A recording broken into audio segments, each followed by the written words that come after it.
Hello students, कैसे हो आप सभी लोग। तो आज मैं आपको क्लास 10 की इंग्लिश की बुक है फर्स्ट फ्लाइट। तो आज मैं आपको इस बुक के मोस्ट इम्पोर्टेंट क्वेश्चन आंसर करवाने वाला हूं आज की इस क्लास में। ठीक है, ये क्वेश्चंस एग्जाम के लिए बहुत ही इंपॉर्टेंट है। अभी आपके बोर्ड एग्जाम आने वाले हैं। इंग्लिश का जो एग्ज़ाम है वो 21 तारीख को है, तो इसलिए मैं आपके लिए मोस्ट इंपॉर्टेंट क्वेश्चन आंसर लेकर आया हूँ ताकि आप यही क्वेश्चंस याद कर लो, प्रैक्टिस कर लो और यही क्वेश्चंस आ सकते हैं आपके एग्जाम में। इसलिए इस वीडियो को एंड तक देखना है आपको। ठीक है, आज मैं आपको कराने वाला हूँ, देखो, शॉर्ट एंड लॉन्ग टाइप के क्वेश्चंस तो मैं करवाऊंगा ही, प्लस मैं आपको कैरेक्टर स्केच भी बताऊंगा। ठीक है, जो आपके एग्जाम में आ सकते हैं। तो चलिए स्टार्ट करते हैं, फिर इंपॉर्टेंट क्वेश्चंस को समझते हैं। देखो, ये हमारा जो फर्स्ट क्वेश्चन है ये है हमारा लेंचो वाले चैप्टर से। ठीक है, तो आप जल्दी से जल्दी इस चैप्टर का नाम बताओ। तो जो फर्स्ट क्वेश्चन है वो है कि what was Lencho ईगरली waiting for and why. देखो, इसमें जो क्वेश्चन पूछा गया है यहाँ पर, लेंचो कौन होता है। लेंचो होता है एक किसान। एक किसान होता है जो अपनी फैमिली के साथ पहाड़ियों पर एक घर में रहता है। एक बार क्या होता है कि लेंचो बारिश का वेट कर रहा होता है। बारिश तो होती है बट उसके साथ साथ हेल स्टॉर्म भी होने लग जाता है, मतलब ओले भी पड़ने लग जाते हैं।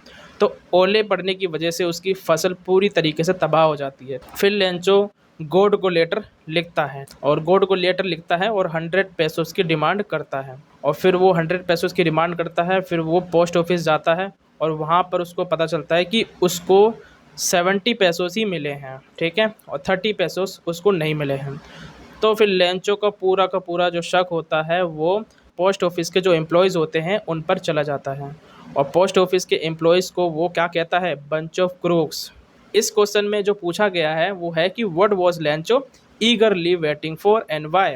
यानी लेंचो बेसब्री से किसका इंतजार कर रहा था और क्यों कर रहा था। देखो, आपको अगर इस क्वेश्चन का आंसर डायरेक्ट लिखना है तो आप डायरेक्ट भी लिख सकते हो, लेकिन अगर ज़्यादा मार्क्स के क्वेश्चन पूछा जाएगा तो आप लेंचो के बारे में पहले 2 लाइन लिखोगे, उसके बाद उसका आंसर लिखोगे जो क्वेश्चन पूछा गया है। ठीक है, पहला क्वेश्चन ये पूछा गया है कि लेंचो किसका इंतजार कर रहा था और क्यों कर रहा था। देखो, तो पहले आपको बताना है कि Lencho was a poor farmer who lived in a small house on hill.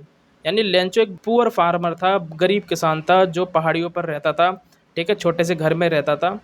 He was a hard working and optimistic man who believed strongly in God. अब वो बहुत ज़्यादा मेहनती किसान था। ठीक है, वो काफ़ी ज़्यादा ऑप्टिमिस्टिक था। ऑप्टिमिस्टिक का यहाँ पर मीनिंग होता है आशावादी। वो इंसान जिसकी आशाएं होती हैं, उम्मीद होती है। ठीक है, यानी बुरी से बुरी सिचुएशन में उसकी उम्मीद कभी नहीं ख़त्म होती है। ऐसे इंसान को बोलते हैं ऑप्टिमिस्टिक इंसान। तो काफ़ी ज़्यादा हार्ड वर्किंग था वो, ऑप्टिमिस्टिक था वो, और वो स्ट्रांगली बिलीव करता था भगवान में, गॉड में। ठीक है, तो भगवान को बहुत मानता था, गॉड को बहुत मानता था और पूरी तरीके से गॉड पे बिलीव करता था। Lencho was ईगरली waiting for downpour because his crops depended on it. अब देखो, लेंचो किसका इंतजार कर रहा था। लेंचो इंतजार कर रहा था डाउनपोर का, यानी भारी बारिश का। तो डाउनपोर का मतलब होता है भारी बारिश। लेंचो की जो फसल थी, ठीक है, अब वो पूरी तरीके से डिपेंड थी बारिश पे, क्योंकि पहाड़ियों पर वो रहता था। ठीक है, और वहाँ पर कोई सुविधा नहीं थी सिंचाई करने की, यानी खेतों में पानी देने की। तो उसकी जो फसल थी, अच्छी ग्रोथ तभी हो सकती थी जब अच्छी बारिश हो। Because his crops depended on it, क्योंकि उसकी फसल जो थी वो बारिश पर ही डिपेंडेड थी। ही होप्ड, उसको आशा थी, that the rain would help his fields grow and provide a good harvest to support his family. तो उसको उम्मीद थी कि जो बारिश है वो उसकी फील्ड को ग्रो करने में, मतलब उसकी जो फसल है उसको अच्छे से ग्रो करने में और अच्छी फसल देने में और उसकी फैमिली को सपोर्ट करने में बहुत हेल्प करेगी। तो बारिश ही उसका एकमात्र जरिया था अच्छी फसल होने का। अगर लेंचो की फसल अच्छी होगी, जो कि बारिश की वजह से होगी, ठीक है, तो उसको खाना अच्छे से मिल पाएगा और लेंचो और उसकी फैमिली भर पेट खाना खा सकते हैं पूरे साल भर। और अगर बारिश अच्छी नहीं होती है तो फसल पूरी ख़राब हो जाती है, तो जिसकी वजह से लेंचो और उसकी फैमिली को सफ़र करना पड़ेगा। ठीक है, तो इसीलिए उसको बारिश का बेसब्री से इंतज़ार रहता था। ठीक है, तो ये था हमारा फर्स्ट क्वेश्चन। नेक्स्ट क्वेश्चन को देखते हैं। क्वेश्चन नंबर 2 है कि what did Lencho compares the raindrops to and why. देखो, यहाँ पर क्वेश्चन पूछा गया है कि जो लेंचो है वो बारिश की बूंदों को, रेनड्रॉप्स का मतलब होता है बारिश की बूंद, बारिश की बूंदों को किससे कंपेयर करता है और क्यों कंपेयर करता है। क्वेश्चन ये है कि जब बारिश हो रही थी, जब बारिश की बूंदों को वो देखता है लेंचो, तो बड़ी बड़ी बूंदों को देखता है, छोटी छोटी बूंदों को देखता है वो, तो वो उन्हीं बूंदों को किससे कंपेयर करता है और क्यों करता है। ठीक है, तो देखो इसका आंसर है कि देखो Lencho a poor farmer was waiting for the rain to have good harvest. देखो यहाँ पर जो वेटिंग है इसकी स्पेलिंग थोड़ी गलत लिखी है। तो वेटिंग की स्पेलिंग होती है WAITING, ठीक है, वेटिंग। तो लेंचो गरीब किसान था और वो इंतज़ार कर रहा था बारिश का ताकि उसकी अच्छी फसल हो सके।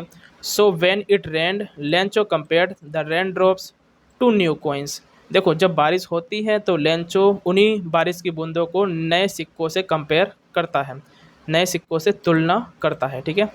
The big drops were 10 cent pieces and the little ones were fives because the crop needed the rain badly and it was the sign of good harvest।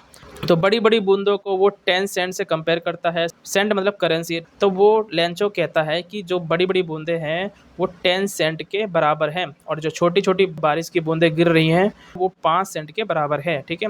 और वो ऐसा इसलिए कहता है क्योंकि उसकी फसल को बारिश की सख्त ज़रूरत थी ताकि उसकी अच्छी खासी फसल उग सके, ठीक है। तो ये एक तरीके से अच्छी फसल उगने का एक साइन था। तो ये था क्वेश्चन नंबर 2 जिसमें पूछा गया था कि लेंचो बारिश की बूंदों को किससे कंपेयर करता है और क्यों करता है। तो वो बारिश की बूंदों को सिक्कों से कंपेयर करता है, ठीक है। तो ये था क्वेश्चन नंबर 2। देखो क्वेश्चन नंबर 3 है why did Lencho write a letter to God. अब लेंचो गॉड को लेटर लिखता है। आपने स्टोरी पढ़ी भी होगी, मैंने बता भी दिया है। तो लेंचो गॉड को लेटर लिखता है तो क्वेश्चन पूछा है कि लेंचो गॉड को लेटर क्यों लिखता है। Lencho's crops were completely destroyed by the hailstorm. तो लेंचो की जो फसल थी वो पूरी तरीके से डिस्ट्रॉय हो गई थी, तबाह हो गई थी। और किसने तबाह करी थी? हेलस्टॉर्म ने करी थी। हेलस्टॉर्म मतलब ओले ने, ठीक है। तो जब बारिश हो रही होती है तो बारिश के साथ साथ ओले भी पड़ने लग जाते हैं जिसकी वजह से उसकी पूरी की पूरी फसल तहस नहस हो गई थी। But there was no one to help him in his difficult situation. Lencho और उसके फैमिली पहाड़ियों पर रहते थे। उसका कोई पड़ोसी भी नहीं था, ठीक है, जिससे वो हेल्प मांग सके। तो उसका कोई भी हेल्प करने वाला वहाँ पर नहीं था उसकी इस बुरी सिचुएशन में।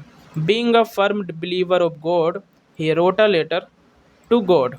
अब लेंचो को किस पे विश्वास था? तो लेंचो को विश्वास था गॉड पे। तो लेंचो को गॉड पर अडिग विश्वास था, अटूट विश्वास था, ठीक है। इसलिए वो गॉड को एक लेटर लिखता है। As he was the only hope in his despair. क्योंकि लेंचो के लिए एक गॉड ही थे जो उसकी हेल्प कर सकते थे। वही लेंचो की एकमात्र उम्मीद थी उसके इस बुरे सिचुएशन में, बुरी स्थिति में। Lencho asked him to send 100 pesos to sow his field again and support his family till the next crop। Lencho क्या करता है? लेंचो लेटर लिखता है गॉड को और लेटर लिख करके गॉड से वो 100 पेसोस की डिमांड करता है क्योंकि उसकी फसल पूरी तरीके से तबाह हो गई थी और लेंचो को ये उम्मीद थी कि गॉड उसको हेल्प करेंगे और गॉड उसको पैसे भेजेंगे, ठीक है। तो लेंचो लेटर में 100 पेसोस मांगता है गॉड से ताकि उसकी फसल दोबारा उग सके और अगली नेक्स्ट क्रॉप के लिए यानी नेक्स्ट फसल के लिए उसकी फैमिली को भी सपोर्ट करें, ठीक है। तो ये डिमांड करता है गॉड से, ठीक है। तो ये था क्वेश्चन नंबर 3 जिसमें पूछा गया था कि लेंचो गॉड को लेटर क्यों लिखता है, ठीक है। चलो अब नेक्स्ट क्वेश्चन को देखते हैं। तो ये है क्वेश्चन नंबर 4। यहाँ पर हम लेंचो के कैरेक्टर स्केच को देखेंगे और कैरेक्टर स्केच को लेकर के आपके क्वेश्चंस पूछे जाते हैं, ठीक है, एग्ज़ाम में। तो इसलिए इस क्वेश्चंस को ध्यान से देखो, समझो और उसको लिख लो। तो आप इसको कैरेक्टर स्केच को ऐसे पॉइंट बना करके लिख सकते हो, ठीक है, हेडिंग डाल करके। पहला हेडिंग हो जाएगा अ हार्ड वर्किंग फार्मर। तो लेंचो कैसा इंसान था? बहुत ही मेहनती किसान था वो, ठीक है। तो Lencho was simple and hard working farmer. He worked very hard in his field like an ox. He depended completely on his crops for his living. Lencho कैसा इंसान था? लेंचो बहुत ही सिंपल था, ठीक है, बहुत ही सिंपल इंसान था, काफ़ी मेहनती किसान था वो और वो अपने खेत में बहुत ज़्यादा मेहनत करता था। ऐसे मेहनत करता था जैसे कि कोई बैल हो। जैसे बैल धूप में, कड़ी धूप में खेतों को जोतते हैं, बहुत मेहनत से काम करते हैं, वैसे ही वो दिन भर लगा रहता था खेतों में, काफ़ी मेहनत करता था वो, ठीक है। और वो पूरी तरीके से डिपेंडेड था अपने फसल पे, ठीक है।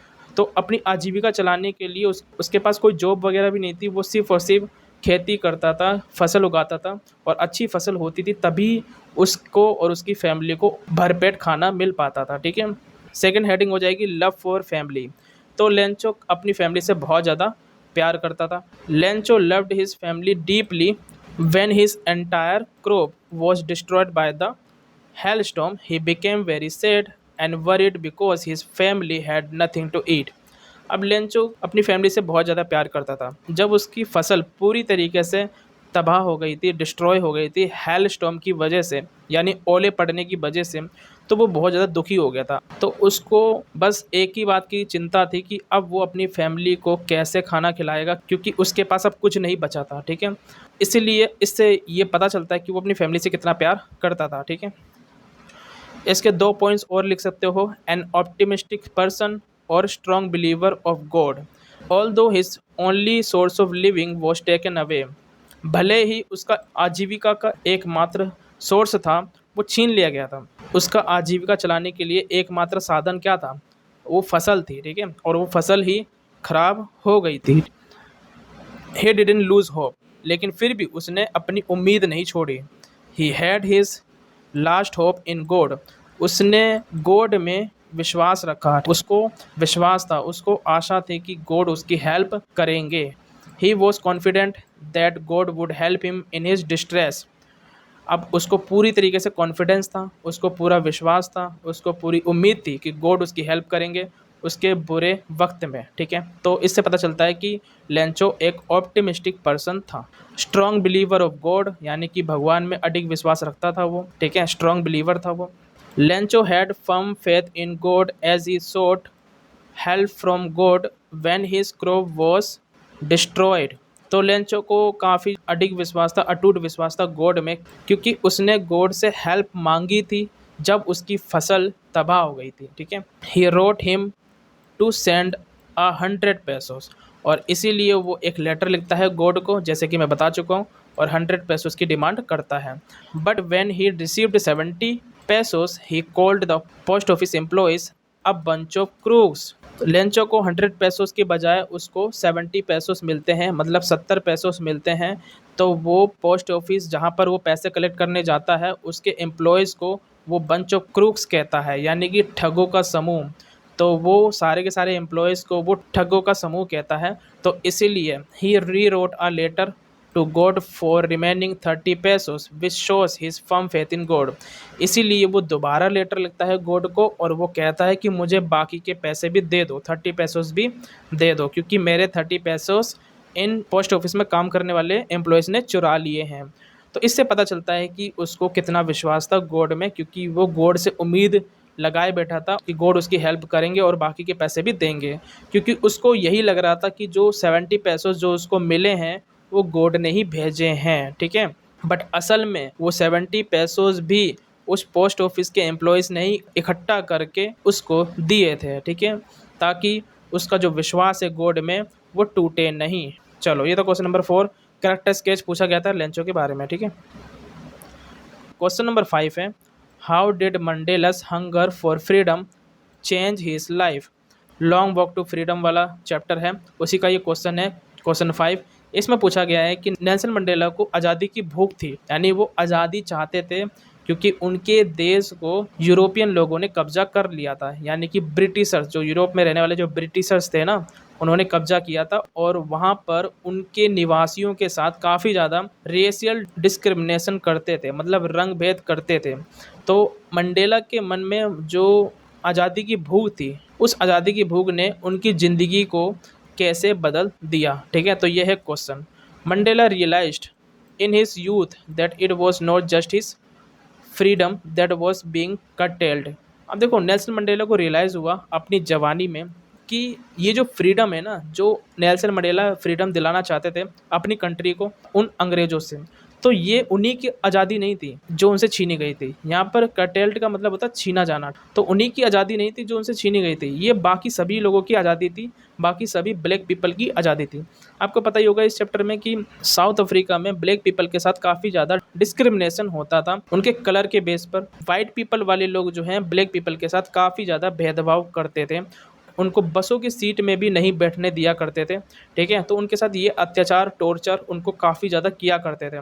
तो नेल्सन मंडेला अपनी कंट्री को आज़ाद कराना चाहते थे। ठीक है, but the freedom of all blacks, तो यहाँ पर नेल्सन मंडेला कहते हैं कि ये सिर्फ उन्हीं की आज़ादी नहीं थी जो उनसे छीनी गई थी, ठीक है। ये उन्हीं की आज़ादी नहीं थी, ये बाकी सभी लोगों की आज़ादी थी, यानी ब्लैक पीपल, जितने भी ब्लैक पीपल वहाँ के निवासी हैं, साउथ अफ्रीका के निवासी हैं, उनकी सभी की आज़ादी थी, जो वो आज़ादी दिलाना चाहते थे, ठीक है। This changed the fearful man to a fearless rebel. तो इसी चीज़ ने नेल्सन मंडेला को पूरी तरीके से चेंज कर दिया था। तो पहले नेल्सन मंडेला जो थे वो फियरफुल मैन हुआ करते थे, ठीक है, यानी डरे हुए से सहमे हुए से हुआ करते थे। बाद में वो फियरलेस रेबेल बन गए थे, ठीक है, क्योंकि उनको अपने देश को आज़ादी दिलानी थी और वो किसी भी हद तक जा सकते थे। वो 27 साल तक जेल में भी कैद थे, ठीक है। तो वो एक डरे हुए व्यक्ति से एक निडर, एक बहादुर विद्रोही के रूप में उभरे। He sacrificed the comforts of settled family life to fight for a greater cause. तो उन्होंने अपने सारे सुख सुविधाओं को, सारे कंफर्ट्स को, अपने बसी बसाई फैमिली की जितने भी सुख सुविधाएं थी उन सब को सेक्रीफाइस कर दिया, ताकि वो एक बड़ा चेंज ला सकें, ताकि वो अपने देश को आज़ाद करा सकें, ठीक है। तो नेल्सन मंडेला ने सारी की सारी कंफर्ट चीज़ें सबको त्याग दिया था और निकल पड़े थे अपने देश को आज़ाद कराने के लिए, ठीक है। और अंग्रेज़ों से लड़ने के लिए वो प्रोटेस्ट करने लग रहे थे, ठीक है, और सबको इक्वल का राइट्स दिलाने के लिए वो आवाज़ उठा रहे थे। He joined the African National Congress and this changed him from a frightened young man into a bold one who fought against racial prejudice. उसके बाद क्या होता है कि Nelson Mandela National African Congress party को ज्वाइन करते हैं और फिर उनके मन में जो डर रहता था वो डर भी निकल चुका था। पहले वो फ्राइटेंड यंग मैन हुआ करते थे, मतलब कि डरे हुए नौजवान हुआ करते थे, बाद में वो बहादुर बन गए थे और उन्होंने ठान लिया था कि अब वो जो रेशियल प्रेजुडिस है, यानी कि जो रंग भेद जो चला आ रहा है उसके खिलाफ वो आवाज़ उठाएंगे, उसके खिलाफ वो लड़ेंगे। तो ये था क्वेश्चन नंबर 5, जिसमें पूछा गया था कि जो हंगर फॉर फ्रीडम है, यानी कि नेल्सन मंडेला के अंदर जो आज़ादी की जो भूख थी, आज़ादी की जो चाह थी, उसने नेल्सन मंडेला के लाइफ में कैसे परिवर्तन किया, ठीक है। तो ये था क्वेश्चन नंबर 5। चलो नेक्स्ट क्वेश्चन को देखते हैं। क्वेश्चन नंबर 6 है, describe the views of Mandela for the black people who fought and sacrificed their lives for the countries political independence. देखो यहाँ पर बताना है कि जो नेल्सन मंडेला के जो व्यूज़ थे, यानी जो विचार थे ब्लैक पीपल लोगों के लिए, यानी कि अश्वेत लोगों के लिए, जिन्होंने लड़ाई करी थी अंग्रेज़ों से और शहीद हो गए थे अपनी कंट्री के लिए, ताकि उनकी कंट्री को इंडिपेंडेंस मिल सके, यानी आज़ादी मिल सके। तो क्वेश्चन ये है कि नेल्सन मंडेला के जो विचार थे अपने ब्लैक पीपल लोगों के लिए, जिन्होंने लड़ाई लड़ी थी और अपनी ज़िंदगी कुर्बान कर दी थी अपनी कंट्री की आज़ादी के लिए, उनके बारे में क्या विचार थे, उनके विचार को आपको डिस्क्राइब करना है, ठीक है। तो देखो आंसर है इसका, Mandela believed that the political freedom of South Africa was achieved because of the sacrifices made by thousands of black people. Nelson Mandela को विश्वास था कि साउथ अफ्रीका की राजनीतिक जो आज़ादी है वो अचीव हुई है सिर्फ और सिर्फ जो हजारों जो ब्लैक पीपल शहीद हुए हैं, ठीक है, उनकी वजह से। तो नेल्सन मंडेला कहते हैं कि जो पॉलिटिकल फ्रीडम साउथ अफ्रीका को मिला है वो इसलिए मिला है क्योंकि हजारों ब्लैक पीपल ने अपनी ज़िंदगी को त्याग दिया है, ठीक है, यानी कि वो शहीद हो गए हैं, तब जा कर के उनको आज़ादी मिली है, ठीक है। He said that their sacrifices could never be repaid, और वो ये कहते हैं कि उन्होंने जो ज़िंदगी का बलिदान दिया है तो वो हम दोबारा नहीं चुका सकेंगे। उन्होंने कहा है कि जो उन्होंने सेक्रीफाइस किया है कंट्री के लिए, हम उसको दोबारा रीपे नहीं कर सकते हैं। He considered himself as the result of the struggles of those brave African patriots and felt sad that he could not personally thank them. तो नेल्सन मंडेला कहते हैं कि जो वो हैं वो उसका रिजल्ट है, यानी जितने भी बहादुर अफ्रीकन देशभक्त थे जिन्होंने स्ट्रगल किया था अपने देश की आज़ादी के लिए, उन सब का रिजल्ट मानते हैं खुद को नेल्सन मंडेला। वो कहते हैं कि अगर साउथ अफ्रीका के ब्लैक पीपल लोग सेक्रीफाइस नहीं करते या फिर बहादुरी से नहीं लड़ते अपने देश के लिए, तो उनके अंदर भी वो हिम्मत नहीं आती। उनके स्ट्रगल को देख करके उन्होंने अंग्रेज़ों के खिलाफ लड़ाई लड़ी, ठीक है, और उनको बुरा भी लगा था क्योंकि जितने भी बहादुर दक्षिण अफ्रीका के ब्लैक पीपल थे जिन्होंने शहादत दी थी अपनी कंट्री के लिए, उनको पर्सनली थैंक यू भी नहीं बोल पाए और नेल्सन मंडेला को इसी बात का बहुत ज़्यादा दुख था। Mandela strongly criticised the policy of apartheid. तो मंडेला ने स्ट्रांगली क्रिटिसाइज किया, निंदा करी जो अंग्रेज जो अपार्थाइड यानी कि जो रंग भेद का पॉलिसी चला रहे थे, ठीक है, ब्लैक पीपल को कोई भी राइट्स, बेसिक राइट्स भी नहीं दे रहे थे, तो उसके खिलाफ नेल्सन मंडेला ने आवाज़ उठाई, उसको क्रिटिसाइज किया। Which cost deep wounds to the people of his country and would take many years to heal. अंग्रेज़ों ने जो रंग भेद की जो पॉलिसी चलाई थी, जो कि सबसे बड़ा कारण बना था लोगों को गहरे घाव देने का, जिस घाव को भरने में कई साल लग जाएंगे। अंग्रेज़ों ने जो कलर के बेस पे वहाँ पर पॉलिसी चलाई थी, सबको अलग अलग राइट्स दिए थे, यानी कि ब्लैक पीपल के लिए अलग राइट्स थे, उनको बेसिक राइट्स तो बिल्कुल भी नहीं दिया गया था और वाइट पीपल को सारी की सारी सुविधाएं, सारे राइट्स दिए गए थे। तो ये जो वहाँ की पॉलिसी चल रही थी साउथ अफ्रीका में, जिसकी वजह से लोग शहीद हुए हैं और इस घाव को भरने में भी कई साल लग जाएंगे। He also said that the oppression and cruelty of the whites produce great freedom fighters like Oliver Tambo, Walter Sisulu, Luthuli, Dadoo, Fischer, Sobukwe and others. देखो ये जितने भी नाम आ रहे हैं ना, ये सब उनके नाम हैं जो फ्रीडम फाइटर्स थे, साउथ अफ्रीका के फ्रीडम फाइटर्स थे जिन्होंने आज़ादी दिलाने के लिए अंग्रेज़ों से संघर्ष किया था, ठीक है। He also said that the oppression and cruelty of the whites produced great freedom fighters. तो नेल्सन मंडेला कहते हैं कि जो अत्याचार अंग्रेज़ों ने किया था और जो निर्दयता अंग्रेज़ों ने दिखाई थी, उन्हीं की वजह से साउथ अफ्रीका में इतने महान फ्रीडम फाइटर्स आए हैं, ठीक है। According to him these leaders were courageous, wise and kind hearted people who suffered greatly to win political freedom for the nation.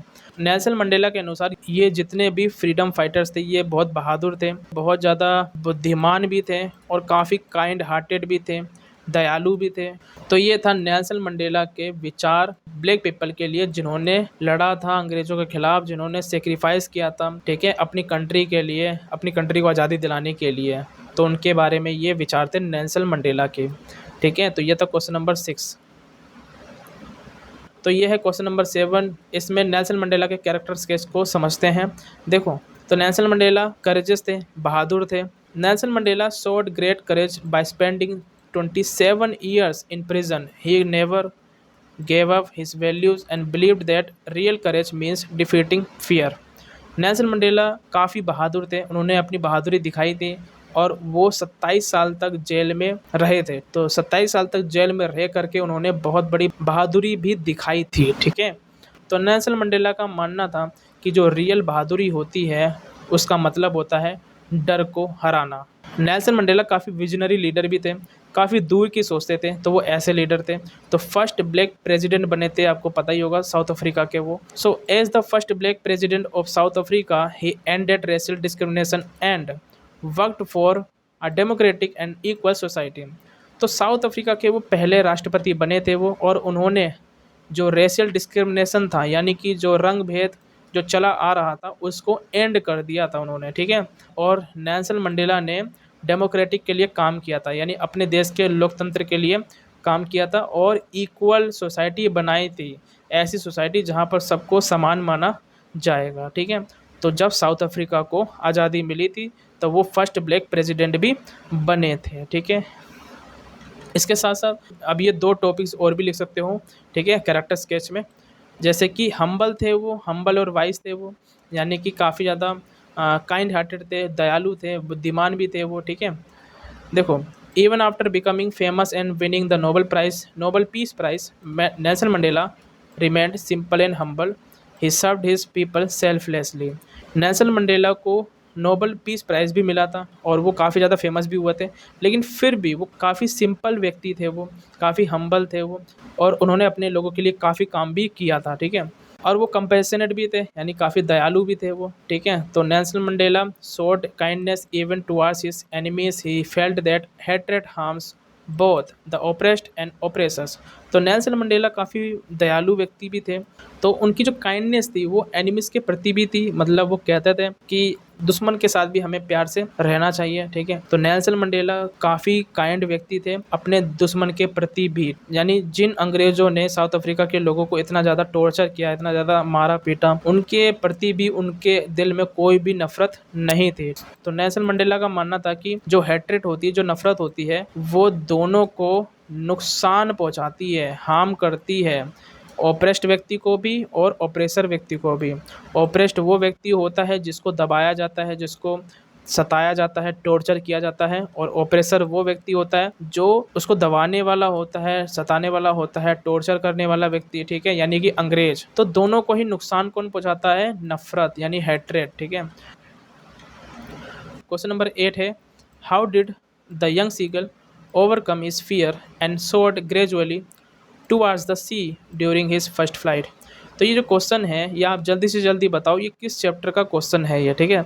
Chapter का नाम लिखो इसका। तो देखो ये जो क्वेश्चन है, इसमें पूछा गया है कि जो यंग सीगल जो था, ठीक है, जो यंग सीगल था उसने अपने डर पे कैसे काबू पाया, ठीक है, और वो धीरे धीरे समुद्र की ओर कैसे उड़ने लगा फर्स्ट फ्लाइट के दौरान, यानी अपनी पहली उड़ान के दौरान उसने अपने डर पे कैसे काबू पाया और वो धीरे धीरे कैसे उड़ने लगा। तो ये है क्वेश्चन नंबर 8। देखो इसका आंसर है, the young seagull had taken the final plunge. Plunge का मतलब होता है उड़ान, ठीक है। Maddened by hunger he dived at the fish which his mother was carrying in her beak with a loud scream he fell outwards and downwards. जो young seagull था उसने अपनी आखिरी उड़ान भरी थी, फाइनल उड़ान भरी थी, और वो तब भरी थी जब वो भूख से पागल हो गया था, भूख से तड़प रहा था, क्योंकि उसको काफ़ी ज़्यादा भूख लग रही थी और उसको खाना नहीं दिया जा रहा था, ठीक है। तो उसने क्या किया, उसने डाइव मारा उस फिश को देखकर, और वो फिश उसकी मदर लेकर आ रही थी, ठीक है, अपनी चोंच में दबाए हुए, और उसी फिश को देख करके वो यंग सीगल ने डाइव मारा। तो कहानी ये है कि यंग सीगल को उड़ने से काफ़ी ज़्यादा डर लगता था, तो वो जब भी ट्राई करता था इस चोटी पर उड़ने के लिए, तो वो हमेशा डर जाता था, वो अपने पंख को खोल ही नहीं पाता था, इतना ज़्यादा डरता था वो, ठीक है। तो एक दिन उसकी मदर क्या करती है, अपनी चोंच में फिश लेकर आती है, यंग सीगल को खाने का लालच देती है, क्योंकि यंग सीगल को उसकी फैमिली ने मना कर दिया था कि कोई भी खाना नहीं मिलेगा जब तक कि वो उड़ना सीख ना ले। तो इसी वजह से जब यंग सीगल को काफ़ी ज़्यादा भूख लगती है, भूख से तड़प रहा होता है वो, तब वो देखता है कि उसकी मदर फिश लेकर आ रही चोंच में दबा के, फिर वो वहाँ से डाइव मारता है, यानी कि छलांग मारता है, ठीक है। With a loud scream he fell outwards and downwards. जब वो छलांग मारता है तो वो जोर से चीखे मारने लग जाता है और वो सीधा नीचे गिरने लग जाता है, ठीक है। He was seized with fear and his heart stood still. जब वो नीचे गिर रहा था वो काफ़ी ज़्यादा डर रहा था और उसकी जो दिलों की धड़कन थी वो भी थम गई थी एक पल के लिए, क्योंकि वो काफ़ी ज़्यादा डर गया था, उसने पहली बार छलांग लगाई थी। But the fear lasted only 4 minute. लेकिन उसका जो डर था वो सिर्फ 1 मिनट तक ही रहा था। He overcame it. उसने अपने डर पे काबू पा लिया। The next moment he felt his wings spread outwards. Now he was soaring downwards over the blue sea. अब जैसे ही वो नीचे गिरने लगा, नीचे गिरने के बाद उसके पंख अपने आप फैल गए, ठीक है। और जैसे ही पंख फैल गए फिर वो उड़ने लग गया, यानी समुद्र के ऊपर वो उड़ने लग गया था। तो ये था क्वेश्चन नंबर 8। इसमें पूछा गया था कि सीगल अपने डर पे कैसे काबू पाता है, ठीक है, और वो धीरे धीरे समुद्र के ऊपर कैसे उड़ने लग गया था। नेक्स्ट क्वेश्चन को देखते हैं। क्वेश्चन नंबर 9 है, how did the hungry seagull try to pretend to attract his mother's attraction. देखो यहाँ पर पूछा गया है कि जो भूखा सीगल था जिसको खाना नहीं दिया गया था, तो वो अपनी मदर का ध्यान कैसे आकर्षित करता है, ठीक है, ताकि उसको खाना मिल सके। तो यह है क्वेश्चन। इसका आंसर देखो, the whole family had flown away. तो देखो जब यंग सीगल जो है लेज के किनारे ही था, ठीक है, क्योंकि वो उड़ने से काफ़ी ज़्यादा डर रहा था। जो यंग सीगल की जो फैमिली थी वो सब उड़ के चले जाते हैं, उसके भाई बहन सब उड़ के चले जाते हैं, बट यंग सीगल वो लेज पर यानी वो चट्टान पर अकेला रह जाता है। Only the young seagull sat alone on the ledge. जो यंग सीगल था वो अकेला बैठा हुआ होता है लेज पर, क्योंकि सारी फैमिली उड़ के चली जाती है और यंग सीगल को उड़ने से काफ़ी ज़्यादा डर लगता था। ठीक है। He had not eaten anything since the previous night fall, और यंग सीगल ने पिछली रातों से कुछ भी नहीं खाया था। He stepped slowly out to the brink of the ledge. देखो यंग सीगल क्या करता है कि वो चट्टान पे ऐसे ही खड़ा होता है, ठीक है, और वो चट्टान के किनारे आने लग जाता है, मतलब कुछ कदम बढ़ाता है, स्लोली स्लोली बढ़ाता है और वो चट्टान के किनारे आता है। ब्रिंक का मतलब यहाँ पर होता है किनारे, और लेज का मतलब होता है चट्टान यानी पहाड़। तो वो जो पहाड़ था, जो वो चट्टान था, he stood on one leg with his eyes closed and hid his other leg under his wing। फिर यंग सीगल क्या करता है, वो एक पैर पर खड़े हो जाता है और अपनी आंखें भी बंद कर लेता है। एक पैर पर तो वो खड़ा हो जाता है और दूसरा पैर वो अपने पंखों के नीचे छुपा लेता है। और वो ऐसा क्यों करता है? ताकि उसकी फैमिली में से कोई उसको देखे और उसको खाना दे सके और उसकी फैमिली वालों को लगे कि वो बेहोश हो रहा है। He closed his eyes pretending to be falling asleep, और वो अपनी आंखें बंद कर लेता है और वो ऐसे प्रिटेंड करता है जैसे कि वो सो रहा हो। ठीक है। But all his tactics failed, लेकिन उसके जितने भी टैक्टिस होते हैं, जितने भी उसके चाल होती है, वो सब फेल हो जाती है। Only his mother took notice of him, all others ignored him. तो वो सारी हरकतें करता है ताकि उसके फैमिली वाले सब लोग उसको नोटिस कर सकें, उसको खाना दे सके। बट उसकी फैमिली उसकी चाल को समझ जाती है और उसकी फैमिली में सभी लोग उसको इग्नोर कर देते हैं, लेकिन उसकी मदर थी जो उसको नोटिस करती है। ठीक है। क्वेश्चन नंबर 10 है, why does Anne need to give a brief sketch of her family? Does she treat Kitty as an insider or an outsider? इस क्वेश्चन में पूछा गया है कि जो एन फ्रैंक होती हैं वो अपनी फैमिली के बारे में ब्रीफ स्केच क्यों देती है, मतलब छोटा सा विवरण अपनी फैमिली के बारे में क्यों देती है अपने डायरी में। और दूसरा क्वेश्चन ये पूछा गया है कि क्या एनी फ्रैंक अपने किटी कौन है यहाँ पर? उसकी डायरी, तो डायरी का नाम एनी फ्रैंक ने किटी रखा था। क्या एनी फ्रैंक अपनी किटी को एज एन इनसाइडर ट्रीट करती है या आउटसाइडर ट्रीट करती है? मतलब कि क्या वो अपनी किटी को इनसाइडर मानती है, मतलब फैमिली का हिस्सा मानती है, या फैमिली के बाहर का हिस्सा वो मानती है? Anne was 13 years old girl. She did not have any close friend. She decided to write her feelings in her diary. She named it Kitty. She thought that no one would understand what she had written in her diary unless they knew about her background.